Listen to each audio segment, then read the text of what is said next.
Bonjour, commençons avec le module 5 qui s'intitule Marketing et promotion commerciale. La première leçon de ce module est une introduction au marketing. Au cours de cette leçon, nous aborderons trois sujets suivants. Qu'est-ce que le marketing? Qu'est-ce que la segmentation? Comment segmenter votre marché? Procédons au premier sujet, qu'est-ce que le marketing?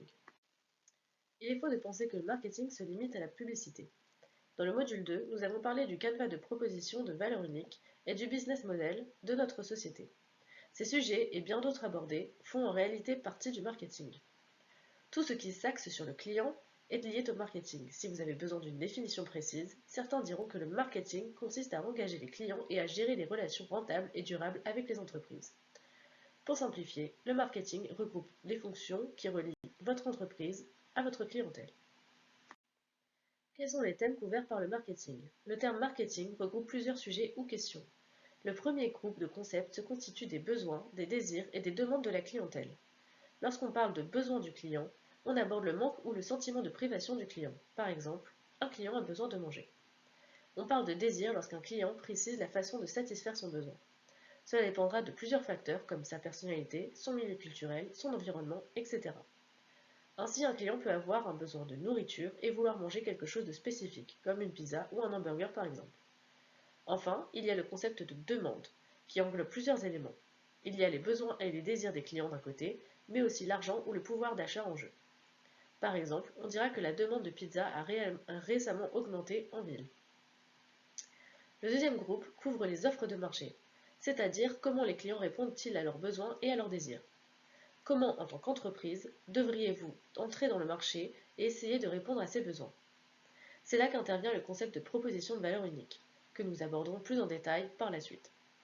Il faut vous démarquer et savoir en quoi vous êtes différent des autres entreprises dans votre localité, et d'ailleurs nationale ou internationale. Le troisième groupe du marketing repose sur la valeur et la satisfaction du client. Dans quelle mesure le client apprécie-t-il ce que vous lui proposez sur le marché? Dans quelle mesure obtient-il ce qu'il voulait? Et dans quelle mesure votre offre satisfait-elle ses désirs et les besoins qu'il sous-tendent? Le quatrième groupe est celui des échanges et des relations. En tant qu'entreprise, vous êtes constamment en contact avec vos clients dans un processus d'échange d'informations, de produits, de services et d'argent. Comment tout cela se déroule-t-il et quel est l'environnement dans lequel cela se produit? Qu'offrez-vous à vos clients et qu'attendent-ils de vous en retour? De l'argent ou une autre forme d'engagement? Le cinquième et dernier groupe concerne les marchés. Quel est le concept des processus en cours? Qu'est-ce qui constitue votre marché? Comment décrivez-vous vos clients actuels ou potentiels? L'ensemble de ces éléments s'appelle le marketing. La publicité et l'image de la marque n'en sont qu'en réalité qu'une infime partie. Le marketing est bien plus vaste et aborde les besoins et les souhaits des clients, les offres existantes sur le marché, la manière dont les clients répondent à ces besoins aujourd'hui, la valeur qu'ils accordent à ce que vous offrez, la manière dont vous pouvez développer avec eux des relations mutuellement bénéfiques et les conditions du marché dans lesquelles tout cela s'inscrit. Nous aborderons à présent la segmentation. La segmentation est un exercice qui consiste à trouver la réponse à la question suivante. À qui s'adresse l'offre de marché? Il est erroné de penser que votre produit ou votre service s'adresse à tout le monde. Un produit ou un service proposé au tout venant peut en fin de compte n'être visible pour personne. Il existe différentes catégories de clients aux caractéristiques, comportements, désirs, goûts, budget, attitudes et rythmes de vie variés. Pensez-vous être en mesure de tous les satisfaire? Votre offre est-elle capable d'être visible et de s'adapter à tous? Serez-vous en mesure d'offrir quelque chose qui convienne à tous les budgets et qui soit également rentable pour votre entreprise? Ainsi, lorsqu'on parle de segmentation, l'objectif est de découvrir les différentes options de votre marché sur la base de ses besoins, routines, budgets, etc. Il est utile de diviser son marché en groupes similaires. L'objectif suivant est d'examiner ces options ou segments et de comprendre lesquels sont les plus favorables pour votre entreprise et pour le client, compte tenu de votre offre de marché. La segmentation du marché consiste donc à diviser le marché en groupes de clients, à comprendre la diversité du marché et les différentes stratégies de marketing qui s'imposent conséquemment. On parle de marché cible lorsqu'on choisit le segment de marché auquel on souhaite répondre. Voyons à présent comment segmenter son marché. La segmentation du marché repose sur plusieurs principes, idéalement combinés. Le premier est la segmentation géographique. Lorsqu'on pense à un marché, il faut considérer quel pays est le plus adapté à votre offre. Vos clients se trouvent-ils principalement dans une région plus qu'une autre? Y a-t-il une différence entre les besoins, les souhaits et la demande générale de vos clients dans la capitale ou en province? Dans un environnement urbain ou rural?